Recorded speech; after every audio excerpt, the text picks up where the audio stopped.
வணக்கம். எனது பெயர் இளங்கோ, ஓய்வு பெற்ற ஆசிரியர்.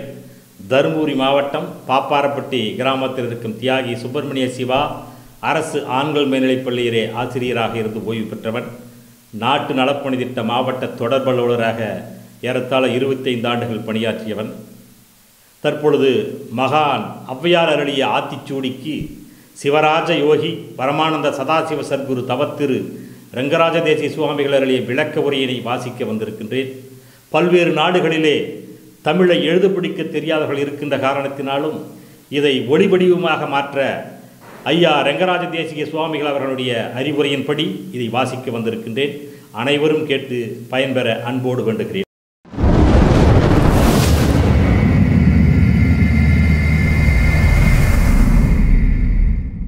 அரங்கர் டிவி நேயர்களுக்கு அன்பான வணக்கம். மகான் ஔவையார் அருளிய ஆத்திச்சூடிக்கு சிவராஜ யோகி பரமானந்த சதாசிவ சத்குரு தவத்திரு ரங்கராஜ தேசிய சுவாமிகள் அருளிய விளக்க உரையினை இப்போது நாம் காண இருக்கின்றோம். இனி அவருடைய வார்த்தைகளில் முன்னுரை. அறம் பொருள் இன்பம் வீடறிந்த மகான் ஔவையார் திருவடிகளை வணங்கி வாழ்த்துகிறோம். கடல் போன்ற கருத்துக்களை சுருக்கிச் சொல்வதில் வல்லவர்கள் ஞானிகள். ஞானிகள் அத்தனை பேரும் இல்லறத்தையும் துறவரத்தையும் பக்தி நெறியை பற்றியும் நன்கு அறிந்து ஆராய்ந்தவர்கள். அப்படி சொன்ன கருத்துக்களின் தொகுப்புதான் மகான் ஔவையார் அருளிய ஆத்திச்சூடி. ஞானிகள் சொல்லுகின்ற கருத்தை மாற்றவோ மறுபரிசீலனை செய்யவோ யாராலும் முடியாது. அந்த கருத்துக்கள் முக்காலத்திற்கும் பொருந்தக்கூடிய கருத்துக்களாக அமையும். மகான் ஔவையார் அருளிய ஆத்திச்சூடியில் மொத்தம் 109 பாக்கள் இருக்கின்றன. ஓங்காரக்குடிலின் ஒப்பற்ற மாத இதழ் ஞான திருவடியில் ஆத்திச்சூடிக்கு விளக்கம் அளித்து தொடராக வெளிவந்த 19 பாக்கள் மட்டும் ஆத்திச்சூடி முதல் தொகுப்பாக இந்நூலை வெளியிடுகின்றோம். அறம் செய்ய விரும்பு என்பதிலிருந்து இணக்கமறிந்து இணங்கு என்ற பாக்கள் வரை விளக்கம் சொல்லியுள்ளோம். இதில் உள்ள கருத்துக்கள் நேரடியாக பார்த்தால் ஒரு பொருளும், ஆனால் உண்மையில் வழி வழி வந்த வாழையடி வாழை என வந்த திருக்கூட்ட மரபினருக்கு விளங்கக்கூடிய வகையில் மறைபொருளாக எண்ணிருந்த கருத்துக்கள் புரிந்திருக்கும். இக்கருத்துக்கள் உலக நலன் பொருட்டு உங்களுக்கு இந்த நூலில் விளக்கிச் சொல்லியுள்ளோம். மகான் ஔவையார் அருளிய ஆத்திச்சூடி 19 பாக்களுக்கு மட்டும் உரை எழுதப்பட்டுள்ளது. இதில் குற்றம் குறை இருந்தால் கற்றுணர்ந்த பெரியோர்கள் பொறுத்தருள வேண்டும் என்று வேண்டிக் கொள்கின்றேன். இந்த நூல் வெளிவருவதற்கு பல வேலை சுமைக்கிடையிலும் ஒத்துழைத்த அன்பர் இரா மாதவன் அவர்களையும் அவரது குடும்பத்தார்களையும் அவரை சார்ந்தவர்களையும் வாழ்த்துகிறேன். இந்த நூல் வெளிவருவதற்கு உறுதுணையாயிருந்து ஒத்துழைத்த ஸ்ரீ அகத்தியர் சன்மார்க்க சங்க தொண்டர்களையும் வாழ்த்துகிறேன். இந்நூலை அழகர அச்சுற்றி வெளிவருவதற்கு காரணமாயிருந்த வாஞ்சி மருதோன்றி அச்சகத்தாருக்கு எனது மனமார்ந்த வாழ்த்துக்களும் ஆசிகளும் உரித்தாகுக. வாஞ்சி அத்தகத்தாரும் அங்கு பணிபுரிபவர்களும் நீடு வாழ வேண்டுமென வாழ்த்துகிறேன். காஞ்சி நகர் வாழும் காளாங்கி திருத்தால் போற்றி, காஞ்சி கோவில் கொண்ட ஈசன் திருத்தால் போற்றி, வாஞ்சி அச்சகத்தாரை வாஞ்சையுடன் வாழ்த்துகிறேன். வாஞ்சி அச்சகத்தார் நீடு வாழிய வாழியவே. இப்படிக்கு அரங்க மகா தேசிகர். ஓங்காரக்குடில் ஆசான் சிவராஜ யோகி பரமானந்த சதாசிவ சத்குரு தவத்திரு ரங்கராஜ தேசிய சுவாமிகள் அவர்கள் மகான் ஔவையாரின் ஆத்திச்சூடிக்கு அருளிய அருளுரை. ஆத்திச்சூடி அமர்ந்த தேவனை ஏற்றித் தொழுவோம் யாமே. தாம் ஏற்றப் போகின்ற ஆத்திச்சூடி என்ற நூல் சிறக்க வேண்டும் என்று எல்லாம் வல்ல இறைவனை வணங்கி ஆரம்பிக்கிறார் சுவாமிகள். அவருடைய வார்த்தையில் முதல் வாசகம் அறம் செய்ய விரும்பு என்பதற்கான விளக்க உரை. இப்பிறப்பிற்கும் மறுபிறப்புக்கும் துணையாக இருப்பது அறமே. இனி பிறவாமல் இருப்பதற்கும் துணையாக இருப்பது அறமே. அத்தகு அறத்தை செய்ய விரும்ப வேண்டும் என்று மகான் ஔவையார் கூறுகிறார். ஆறறிவு படைத்த மனிதனுக்கே இப்படி அறம் செய்யும் வாய்ப்பு உள்ளது. உலகில் உள்ள மற்ற எந்த ஜீவராசிகளுக்கும் அறம் செய்யும் வாய்ப்பு என்பது கிடையாது, அதற்கான அறிவும் கிடையாது என்று எளிமையாக விளக்கம் கொடுக்கின்றார் சுவாமிகள் அவர்கள். அதைத் தொடர்ந்து 6வது சினம் என்ற வாசகத்திற்கான விளக்க உரை. சிலர் லோபியாகவும் பொறாமை உள்ளவனாகவும் இருப்பார்கள். மனிதனாக பிறந்தவர்கள் அறம் செய்து ஜென்மத்தை கடைத்தேற்றிக் கொள்ள வேண்டும். அவ்வாறில்லாமல் லோபித்தனத்தினால் தானும் தர்மம் செய்ய மாட்டான், தர்மம் செய்பவன் மீதும் பொறாமை கொண்டு தர்மம் செய்பவனுக்கு இடையூறு செய்வான். ஜென்மத்தை கடைத்தேற்ற வேண்டும் என்பதை குறிக்கோளாக கொண்ட லட்சியவாதிகள் தர்மம் செய்யும் போது மற்றவர்கள் பொறாமை காரணமாகவும் இன்னும் பல்வேறு காரணங்களினால் இவன் செய்யும் தர்மத்தை செய்ய விடாமல் இடையூறு செய்தாலும் அவற்றை பொறுத்து கொண்டு குறிக்கோளை விடாது தர்மம் செய்ய வேண்டும். அதனால் அறத்தை விரும்பி செய்யும்போது ஏற்படும் இடையூறுகளால் கோபம் கொள்ளாமல் இருக்க வேண்டும் என்பதால் ஆறுவது சினம் என்றார் மகான் ஔவையார் என்று எளிய நடையில் தனக்கே உரிய மொழியில் அற்புதமாக விளக்கம் தருகிறார் சுவாமிகள் அவர்கள்.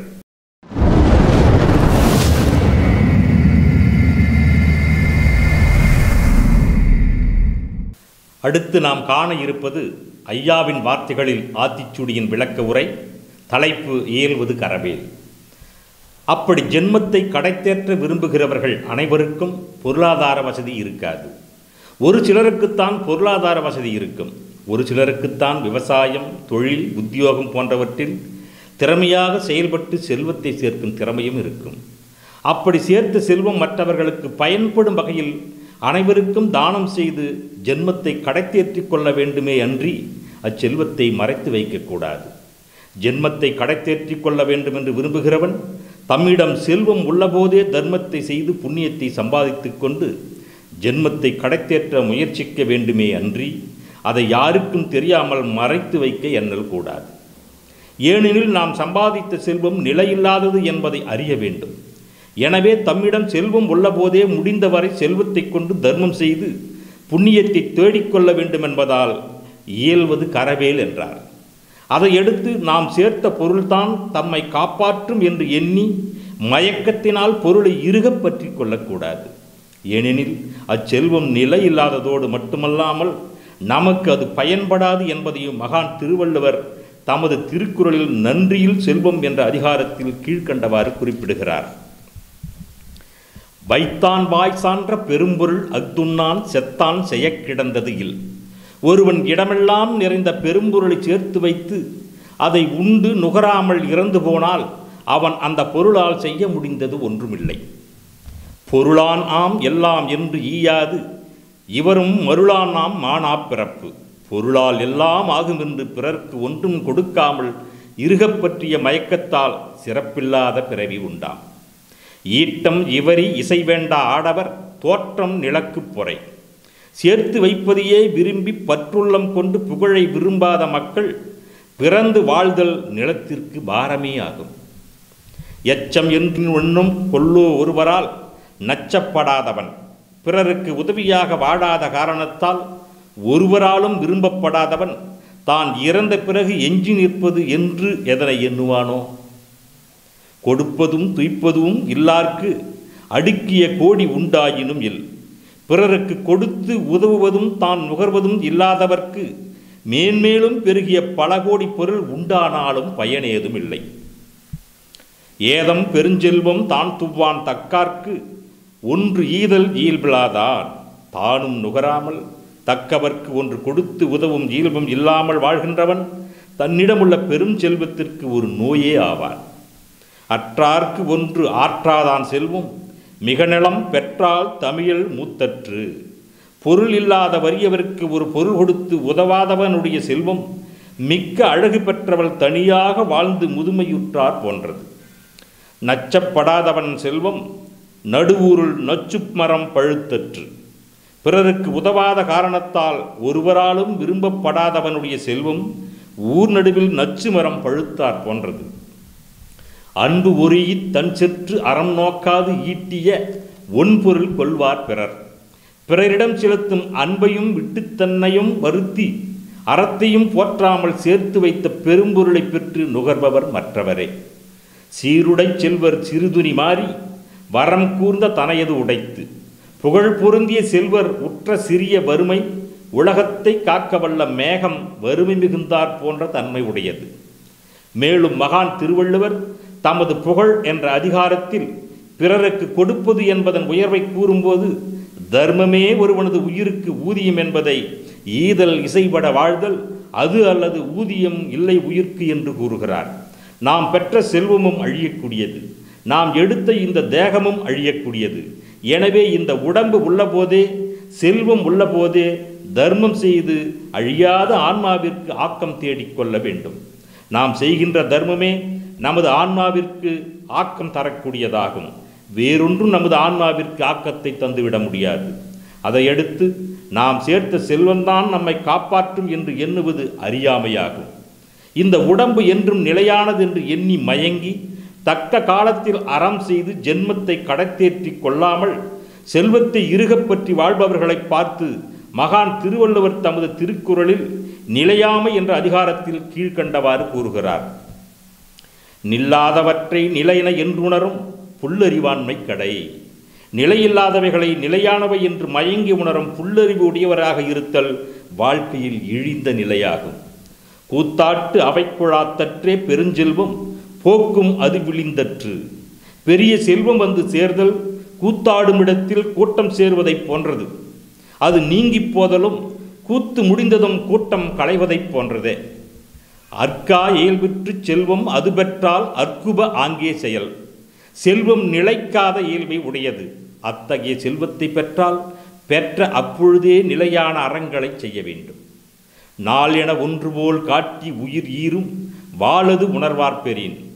வாழ்க்கையை ஆராய்ந்து உணர்வாரை பெற்றால் நாள் என்பது ஒரு கால அளவு போல் காட்டி உயிரை உடம்பிலிருந்து பிரித்து அறுக்கும் வாளாகவே உள்ளது. நாச்செற்று விக்குள் மேல்வாராமுன் நல்வினை மேற்சென்று செய்யப்படும். நாவை அடக்கி விக்கல் மேலெழுவதற்கு முன்பே, அதாவது இறப்பு நெருங்குவதற்கு முன்பே நல்ல அறச்செயலை விரைந்து செய்யத்தக்கதாகும். நெருநல் உடன் ஒருவன் இன்றில்லை என்னும் பெருமை உடைத்து இவ்வுலகு. நேற்று இருந்தவன் ஒருவன் இன்று இல்லாமல் இறந்து போனான் என்று சொல்லப்படும் நிலையாமையாகிய பெருமை உடையது இவ்வுலகம். ஒரு பொழுதும் வாழ்வது அறியார் கருதுப கூடியும் அல்ல பல. அறிவில்லாதவர் ஒரு வேளையாவது வாழ்க்கையின் தன்மையை ஆராய்ந்து அறிவதில்லை. ஆனால் வீணில் என்னுணவோ ஒரு கோடியும் அல்ல மிகப்பட எண்ணங்கள். குடம்பை தனித்து ஒழிய புல் பரந்தற்றே உடம்புடு உயிரிடை நட்பு. உடம்புடு உயிர்க்கு உள்ள உறவு தான் இருந்த கூடு தனியே இருக்க அதை விட்டு வேறு இடத்திற்கு பறவை பறந்தாற் போன்றது. உறங்குவது போலும் சாக்காடு, உறங்கி விழிப்பது போலும் பிறப்பு. இறப்பு எனப்படுவது ஒருவனுக்கு உறக்கம் வருதலை போன்றது. பிறப்பு எனப்படுவது உறக்கம் நீங்கி விழித்துக் கொள்வதை போன்றது. புக்கில் அமைந்தின்று கொல்லோ உடம்பினில் துச்சில் இருந்த உயிர்க்கு. நோய்களுக்கு இடமாகிய உடம்பில் ஒரு மூளையில் குடியிருந்த உயிர்க்கு நிலையாக புகுந்திருக்கும் வீடு இதுவரையில் அமையவில்லையோ? எனவே ஜென்மத்தை கடத்தேற்ற விரும்புபவர்கள் தம்மிடம் பொருள் உள்ள போதே தாம் பெற்ற செல்வத்தை மறைத்து வைக்காமல் தர்மம் செய்து ஆன்மாவிற்கு ஆக்கம் தேடிக்கொள்ள வேண்டும். ஒருவனிடம் செல்வம் இல்லாமல் இருந்து அவன் தர்மம் செய்யாவிட்டால் குற்றமில்லை. ஆனால் தேவையான செல்வம் இருந்தும் அவற்றை பிறருக்கு கொடுத்து ஆன்மாவிற்கு ஆக்கம் தேடாமல் மறைத்து வைத்தால் அது ஜென்மத்தை கடைத்தேற்றுவதற்கு தடையாக இருப்பதோடு மட்டுமல்லாமல் அச்செல்வமே அவனுக்கு மீண்டும் பிறவிக்கு காரணமாகவும் அமையும் என்பதை மகான் ஔவையார் எச்சரிக்கின்றார். இதையே மகான் திருவள்ளுவரும் தமது மெய்யுணர்தல் அதிகாரத்தில் பொருளல்லவற்றை பொருள் என்று உணரும் மருளான் ஆம் மானா பிறப்பு என்கிறார்.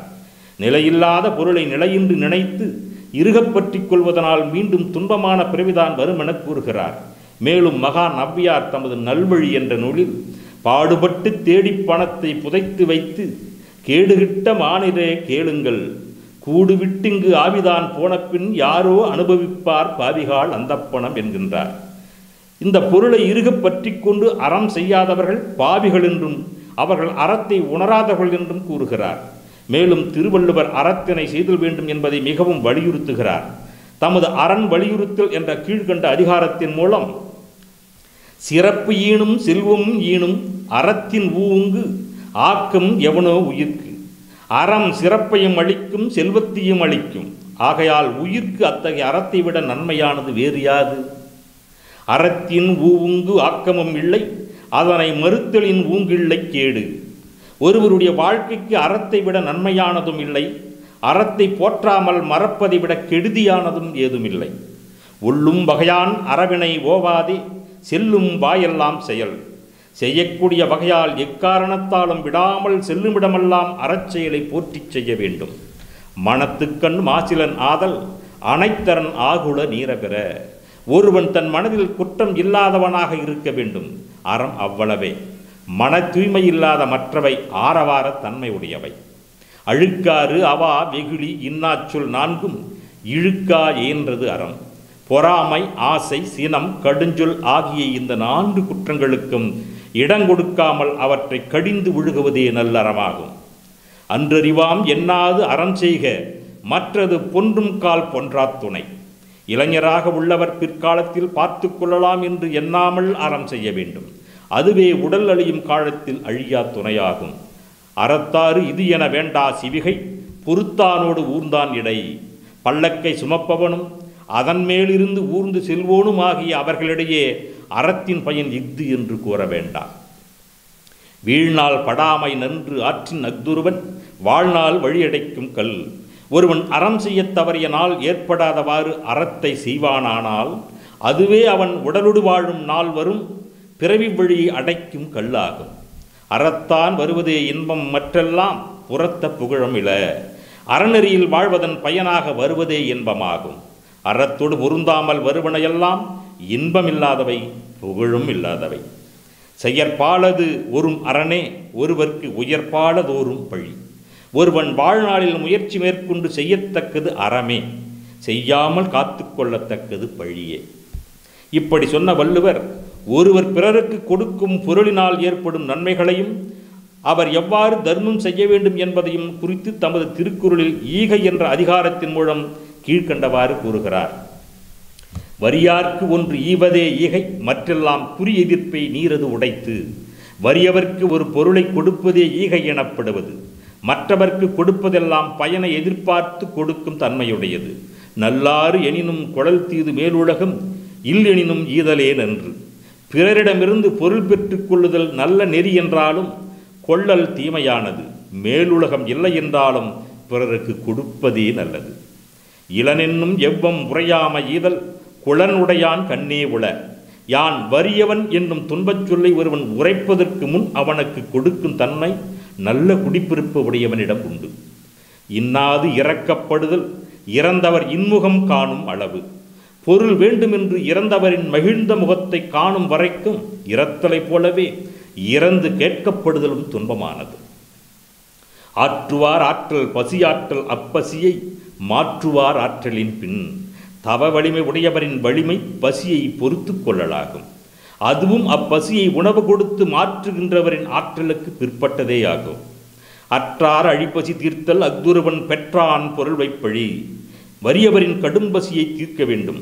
அதுவே பொருள் பெற்ற ஒருவன் அப்பொருளை தனக்கு பிற்காலத்தில் உதவுமாறு சேர்த்து வைக்கும் இடமாகும். பாத்தூன் மரீயி அவனை பசி என்னும் தீப்பிணி தீண்டல் அரிது. தான் பெற்ற உணவை பலருடன் பகுத்துண்ணும் பழக்கமுடையவனை பசி என்று கூறப்படும் தீய நோய் அணுகுதல் இல்லை.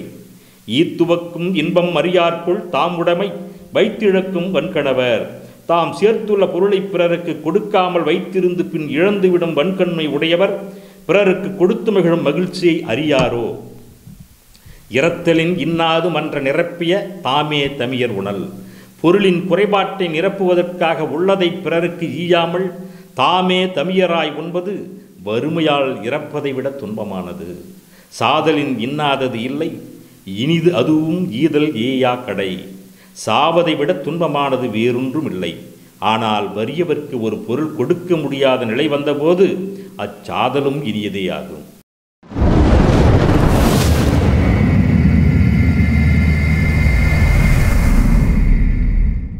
இப்படி பிறருக்கு கொடுத்து இன்புறுகின்ற செயலை செய்து பயன்பெறாமல் தாம் சேர்த்த பொருள்தான் தம்மை காப்பாற்றும் என்று எண்ணி பொருளை இறுகப் பற்றி கொள்ளும் மனிதர்களையும் அவர்களது செயல்களை பற்றியும் அவருக்கு ஈகை குணம் இல்லாததால் ஏற்படும் விளைவுகளையும் மகான் திருமூலர் தமது திருமந்திரத்தில் அரஞ்சையான் திறம் என்ற அதிகாரத்தில் 10 பாடல்களில் தெளிவாக கூறுகிறார். எட்டி பழுத்த இருங்கனி வீழ்ந்தன ஒட்டிய நல்லறம் செய்யாதவர் செல்வம் வட்டி கொண்டீட்டியே மண்ணின் முகத்திடும் பண்டிப்பதகற் பயனறியாரே. ஒட்டிய நல்லறம் செய்யாதவர் செல்வம் பொருந்திய நல்ல அறங்களை செய்யாதவரது செல்வம் எட்டி பழுத்த இருங்கனி வீழ்ந்தன. எட்டி மரத்தினது பெரிய பழம் பழுத்து வீழ்ந்து பயன்படாது கிடந்தது போலாம். வட்டி கொண்டு ஈட்டியே மண்ணின் முகந்திடும். வட்டி வாங்கி ஈட்டி உலகில் பிறர் பொருளை கவர்ந்திடும். பட்டி பதகர் பயனறியார். வஞ்சனையுடைய பாதகர்கள் செல்வத்தின் பயனின் அறியாதவராவார். எட்டிப்பழம் மிகவும் கசப்புடையது பற்றி பயன்படாது. அதுபோல அறஞ்செய்யான் செல்வமும் பயன்படாது. வீழ்ந்தன வீழ்ந்தன்ன தொகுத்தல் விகாரம் பயன் அறியாமையாவது செல்வத்தின் பயன் ஈதல் என்று அறியாமை. ஈதல் அறம் என்ற ஔவையார் வாக்கை நோக்குக. வட்டி வாங்கி பிழைக்கும் பாதகர் செல்வத்தின் பயனாகிய அறத்தை அறியார். எட்டிக்கனியானது பார்ப்பதற்கு மிக அழகாக இருக்கும், ஆனால் அதை உண்ண முடியாது. அதனால் அது அழகா இருந்தாலும் பயனற்றதாகும். ஏற்கனவே தம்மிடம் கோடிக்கணக்கில் பணமிருந்தும் பேராசையினாலும் லோபித்தனத்தினாலும் யாருக்கும் தர்மம் செய்யாது பொருள் பற்றினால் அநியாயமாக வட்டி வாங்கி பொருள் சேர்ப்பான். அப்படி சேர்க்கின்ற பொருள் எண்ணிக்கையில் வேண்டுமானால் அதிகமாக இருக்கலாம், ஆனால் அதனால் யாருக்கும் பயனில்லை என்பதையே குறிப்பிடுகிறார். இப்படி சேர்த்த பொருளே அவனை பிறவியாக பெரும் நரகத்தில் தள்ளிவிடும். ஒழிந்தன காலங்கள் ஊழியும் போயின, கழிந்தன கற்பனை நாளும் குறுகி, பிழிந்தன போலத்தம் பேரிடராக்கை அழிந்தன கண்டும் அறமறியாரே. காலங்கள் ஒழிந்தன, பல ஆண்டுகள் கழிந்தன. ஊழியும் போயின, பல பல ஊழியும் சென்றன. கற்பனை கழிந்தன, எத்தனையோ மனக்கோட்டைகள் தகர்ந்தன. நாளும் குறுகி, வாழ்நாளும் குறைந்து, பிழிந்தன போலத்தம் பேரிடராக்கை சத்து நீங்கின சக்கை போல உள்ள துன்பத்தை தருகின்ற தம் உடம்பு. அழிந்தன கண்டும் அறமறியாரே. பயனற்று அழிவதை பார்த்தும் உலகினர் அறத்தின் மேன்மையினை அறியாது உள்ளனரே. ஊழி உலக முடிவு கற்பனை வீண் எண்ணங்கள் ஒருபொழுதும் வாழ்வது அறியார். கருதுவ கோடியும் அல்ல பல என்ற நாயனார் வாக்கையும் ஒப்பிட்டுக் கொள்க. பேரிடராக்கை துன்பம் தரும் ஆக்கை உடம்பை இடும்பைக்கே கொள்கலம் என்பார் நாயனாரும். சாறு பிழிந்த சக்கை சத்து நீக்கிய உடம்புக்கு ஊமை. யாக்கை நிலையாமையை உணர்த்தும் உலகவர் அறத்தினை அறியவில்லை. இங்கு ஊழி என்பதன் விளக்கமாவது, ஒரு மனிதன் இறந்துவிட்டால் அந்த மனிதனுக்கும் மண்ணுக்கும் உள்ள தொடர்பும், அவனுக்கும் தண்ணீருக்கும் உள்ள தொடர்பும், அவனுக்கும் காற்றிற்கும் உள்ள தொடர்பும், அவனுக்கும் சூரியனுக்கும் உள்ள தொடர்பும் அற்றுப்போகும். அவனுக்கும் ஆகாயத்திற்கும் உள்ள தொடர்பும் கூட அற்றுப்போகும். அதாவது அவனுக்கும் இயற்கையில் உள்ள பஞ்சபூதத்திற்கும் உள்ள தொடர்பு அற்றுப்போகிறது என்பதாகும். இதையே மகான் திருமூலர் ஊழியும் போயின என்றார். ஊழி என்பது பஞ்சபூதமாகும், பஞ்சபூதத்தால் ஆன இயற்கையாகும். இங்கு ஊழியின் முடிவு என்பது நாம் வாழும் உலகின் அழிவென்று. இருக்கும் அவனை பொறுத்தவரை அவனுக்கும் பஞ்சபூதத்தால் ஆன இந்த உலகிற்கும் உள்ள தொடர்பு அற்றுப்போகிறது என்பதாம். அவன் இறந்தாலும் இந்த உலகம் தொடர்ந்து இருக்கும். இது அவனை பொறுத்தவரை இது அவனுடைய ஊழியாகும். இப்படி ஒவ்வொரு மனிதனும் தோன்றி இறப்பதால் ஊழியும் போயின என்றார். அவன் இறப்பதால் அவனது ஊழி முடிந்தது என்பது பொருளாகும். அறம் அறியார், அண்ணல் பாதம் நினையும் திறம் அறியார், சிவலோக நகர்க்கு புறமறியார், பலர் பொய்மொழி கெட்டு மரமறியார், பகை மன்னி நின்றாரே. அறம் அறியார், உலகில் பலர் அறம் இன்னதென்று அறிகிலர். அண்ணல் பாதம் நினையும் திறமறியார், அறத்தின் பயனாய் விளங்கும் இறைவன் திருவடியை என்னும் முறைமையையும் அறியவில்லை. சிவலோக நகர்க்கு புறம் அறியார், சிவநகருக்கு பக்கமாகிய சொர்க்காதி நிலைகளையும் அறியார், பலர் பொய்மொழி கேட்டு மரம் அறிவார். உலகோயதர் போன்றோர் கூறும் பொய்மொழி கேட்டு இவ்வுலகப் பொருளை விரும்பி பாவக்காரியங்களை செய்வார். பகை மன்னி நின்றார், அதனால் பிறப்பு இறப்பாகிய பகையை பொருந்தி நின்றார்கள். அண்ணல் பாதம் நினைதலாவது தியானம், சிவலோக நகர், முடிந்த பதம் புறம், சொர்க்காதி பதம், மரம் பாவம், பகை பாவத்தின் பயன். அறம் செய்யாதவர் பிறப்பு இறப்பில் பட்டு உழல்வர். இருமலும் சோகையும் ஈலையும் வெப்பும் தர்மம் செய்யாதவர் தம்பாலதாகும். உருமிடி நாகமும் உரோனி கழலை தர்மம் செய்வார் பக்கல் தாழகிலாவே. இருமலும் சோகையும் ஈலையும் வெப்பமும், இருமலும் சோகையும் கோழையும் சுரமும் ஆகியவை தர்மம் செய்யாதவர் தம் பாலதாகும். தர்மம் செய்யாதவரை சென்று அடையும். உருமம் இடி நாகம் உரோனி கழலை, மரணம் விளைக்கும் மின்னலும் இடியும் பாம்புக்கடியும் தொண்டை நோயும் வயிற்றுக்கட்டியும் ஆகியவை தருமம் செய்வார் பக்கல் தாழகிலா, தருமம் செய்பவர் பக்கம் அணுகா. சோகை, இரத்தக்குறைவு, இருமல் முதலியன அடைந்தாரை மெல்ல கொள்வன, உருமிடி முதலியன திடீரென மரணத்தை விளைவிப்பன என்ற வேறுபாட்டை உணர்க. இவையும் அறம் செய்யாரையே அடையும். அறம் செய்யார் வாழ்வு நோய்வாய்ப்பட்டு துன்படுவர். பரவப்படுவான் பரமனையத்தார், இரவலர்க்கு ஈதலையானும் ஈயார், கரகத்தால் நீராட்டி காவி வளர்க்கார், நரகத்தில் நிற்றிரோ நல் நெஞ்சி நீரே. பரவப்படுவான் பரமனையத்தார், உலகோயத மதத்தின் போதனையால் தம் புகழை விரும்பி நிற்பார், இறைவனை வழிபட மாட்டார். இரவலர்க்கு ஈதலையாயினும் ஈயார், இனி தம்மை நோக்கி வந்த யாசித்தவர்களுக்கு சிறிதும் கொடுக்க மாட்டார். கரகத்தால் நீராட்டி காவை வளர்க்கார். வழிப்போக்கர் தங்க சரீர பிரயாசை கொண்டு குடத்தினால் நீர்விட்டு சோலைகளை வளர்க்கவும் செய்யார். நல் நெஞ்சு நீரே நரகத்தில் நிற்கிறோ. இத்தகைய நல்லம் எண்ணம் கொண்டவர்களே, நரகத்தில் நிலையான வாசம் விரும்பியுள்ளீர்களோ.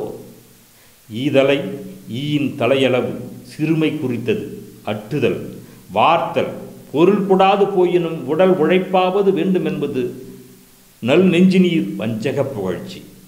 கருத்து அறம் செய்யார் நரகத்தில் வீழ்ந்து துன்பப்படுவர். வழி நடப்பாரின்றி வானோர் உலகம் கழி நடப்பார் நடந்தார் கருமம் பார். மழி நடக்கும்பினை மாசர ஒட்டி ஒளி நடப்பார் வினை ஓங்கி நின்றாரே. வழி நடப்பாரின்றி அறவழியில் நடப்பவராய் இல்லாமல் வானோர் உலகம் கழி நடப்பார். தேவர் உலகம் இன்பம் நீங்கும் என்னும் தீய வழியில் நடப்பவர் கரும்பாரும் நடந்தார். இருள் சூழ்ந்த உலகமாகிய நரகத்தில் நடப்பவராவர். மழி நடக்கும் வினை மாசு அற ஒட்டிட்டு காமம் வெகுளி மயக்கமாகிய குற்றங்களை களைந்து ஒளி நடப்பார் வினை ஓங்கி நின்றார். அவற்றினின்றும் நீங்கி சன்மார்க்கத்தில் நிற்பவர் வினை கடந்து நின்றவராவார். வானோர் உலகம் ஒளி உலகம், கரும்பார் இருள் உலகம், மழித்தல் முழுதும் நீக்குதல், வினை மாசு வினையால் வரும் குற்றம், சன்மார்க்கத்தில் நிற்பவர் வினை கெடுபவர். கணிந்தவர் ஈசன் கழலடி காண்பர், துணிந்தவர் ஈசன் துறக்கமதாழ்வர், மழிந்தவர் மாளும் துணையொன்றுமின்றி மெலிந்த சினத்தினுள் வீழ்ந்தொழிந்தாரே. கணிந்தவர் ஈசன் கழலடி காண்பர், எல்லா உயிர்களிடத்தும் கருணை காட்டுபவர் இறைவனது திருவடியை காண்பர். துணிந்தவர் ஈசன் துறக்கமது ஆழ்வர், விரக்தி கொண்டு உலகனை விட்டு துணிவுடன் தவம் செய்தவர் சாயுச்சிய நிலையை அடைவர். மழிந்தவர் துணையும் ஒன்றின்றி மாளும், உலக நிலையில் நின்று அறநல்லவை செய்பவர் வழித்துணையாகிய இறைவன் அருளின்றி மாழ்வர். மெலிந்த சினத்தினுள் வீழ்ந்தொழிந்தார், காலன் சினத்துக்கு ஆளாகி பயத்தை தரும் நரகில் வீழ்ந்து அறிவர். கணிதல் உயரிடத்து இரக்கம் காட்டுதல், துணிதல் உலகம் அனித்தியம் என்று துணிதல், மலிதல் தன்னிலையில் தாழ்தல், மெலிதல் சினத்துள் வாடுதல். அறமல்லாதவற்றை செய்பவர் துணையின்றி சினத்துள் வீழ்ந்து கெடுவர். இன்பம் இடரின்றி இரண்டுற வைத்தது, முன்பவர் செய்கையினாலே முடிந்தது. இன்பம் அது கண்டும் ஈகிழா பேதைகள் அன்பிலார் சிந்தை அறமறியாரே. இன்பம் இடரின்றி இரண்டுற வைத்தது, உலகில் இன்பமும் துன்பமும் ஆகிய இரண்டும் பொருந்தி இருப்பது முன்பு அவர் செய்கையினாலே முடிந்தது. முற்பிறப்பில் அவரவர் செய்த அறச்செயலுக்கும் மரச்செயலுக்கும் ஏற்ப அமைந்ததாகும். இன்பம் அது கண்டும் அறத்தினால் இன்பம் அடைதலைக் கண்டு வைத்தும் ஈகிழா பேதைகள் சிந்தை அன்பிலார் கொடுப்பது அறியா பேதைகள் அன்பில்லா சிந்தையுடையராய் அறம் அறியார், அறத்தினை அறிய மாட்டார். இன்பமும் துன்பமும் அறத்தாலும் உயிர்கட்கு வந்து பொருந்துவன. அறமும் மரமும் காரணம், இன்பமும் துன்பமும் பயனாகும். அறம் அறியாமையாவது அறத்தால் இன்பம் வருவது அறியாமை. அறத்தால் வருவதே இன்பம் என்பது நாயனார் வாக்கு. பேதைகள் அறத்தை செய்து இன்பம் அடையாது கெடுவர். கெடுவதும் ஆவதும் கேடில் புகழோன் நடுவள்ள செய்தின்ப நாடவும் ஒட்டான், இடுவதும் ஈவதும் என்னும் இன்பம் படுவதும் செய்யீர் பசுவதுவாமே. கெடுவதும் ஆவதும் கேடில் புகழோன், கேட்டினையும் ஆக்கத்தையும் ஊட்டம் செய்கின்ற கேடில்லாத இறைவன் நடுவல்ல செய்து இன்பம் நாடவும் ஒட்டான். நேர்மையற்ற செயலை செய்து இன்பம் பெற அனுமதிக்கவும் மாட்டான். இடுவது ஈவதும் என்னுமின், ஆகவே தக்கார்க்கு இடுதலையும் வரியார்க்கு ஒன்று ஈதலையும் நினையுங்கள். இன்பம் படுவது செய்யின் பசுவதுவும் ஆம், பிறர் இன்பம் கெடும்படியாய் நடப்பது மிருகத்தனமாகும். இன்பமும் துன்பமும் அவரவர் செயலால் வந்தன என்று முன்னே கூறி இங்கு அவற்றுக்கு காரணமான வினையை ஊட்டச் செய்பவன் இறைவன் என்று பொருந்தக்கூடிய அழகைக் கண்டு மகிழ்க. தீமை செய்வது மனித பண்புக்கே உரியதென்று செல்வம் கருதி சிலர் பழ வாழ்வினும் புல்லறிவாளரை போற்றி புலராமல் இல்லம் கருதி இறைவனை ஏத்துமின் வில்லி இலக்கெய்த விற்குரியாமே. சிலர் பலர் வாழ்வினும் புல்லறிவாளரை சிலருக்கும் பலருக்கும் வாழ்வு தருகிறோம் என தருக்கும் அற்ப அறிவுடையாரை செல்வம் கருதி போற்றி புலரமால் அவரது அழிகின்ற செல்வத்தை கருதி வாழ்த்தி வாடாமல் இல்லம் கருதி இறைவனை ஏத்துவின் அழியாது செல்வமாகிய வீடு பேற்றினை அளிக்கும் இறைவனை கருதி வாழ்த்துங்கள். வில்லி இலக்கு எய்த விற்குரியா, வில்லாளன் எய்த அம்பு இலக்கினை தவறாது அடைவது போல் உங்களது வறுமையை தவறாது போக்கி இன்பம் தருவான். இல்லம் வீடு இல்லை அடைந்தவர்க்கு எல்லா நன்மையும் உண்டாகும். இல்லடைந்தானுக்கு இல்லாதது ஒன்றில்லை, இல்லடைந்தானுக்கு இருப்பதுதான் இல்லை என்ற திருமூலர் வாக்கை ஒப்பிட்டுக் கொள்க. புல்லறிவாளரை போற்றி புகழாது இல்லுடையானை போற்றி புகழ வேண்டும். இவ்வாறு அழகாக அற்புதமாக ஈதலின் குணத்தை விளக்கி வருகிறார். அறம் செய்து வாழும் வேண்டும் என்ற அன்பான நேச பழக்கத்தினை நமக்கு நினைவூட்டுகின்றார் சுவாமிகள் அவர்கள். நமது நாட்டிற்கும் வீட்டிற்கும் நன்மை தரும் பல செய்திகளையும் உடலுக்கும் உள்ளத்திற்கும் உற்சாகம் தரும் பல செய்திகளையும் நீங்கள் பெற வேண்டுமானால் தொடர்ந்து நீங்கள் பாருங்கள் அரங்கர் டிவி. உங்களிடமிருந்து விடைபெறுவது தகடூர் இளங்கோ, ஓய்வு பெற்ற ஆசிரியர். நன்றி, வணக்கம்.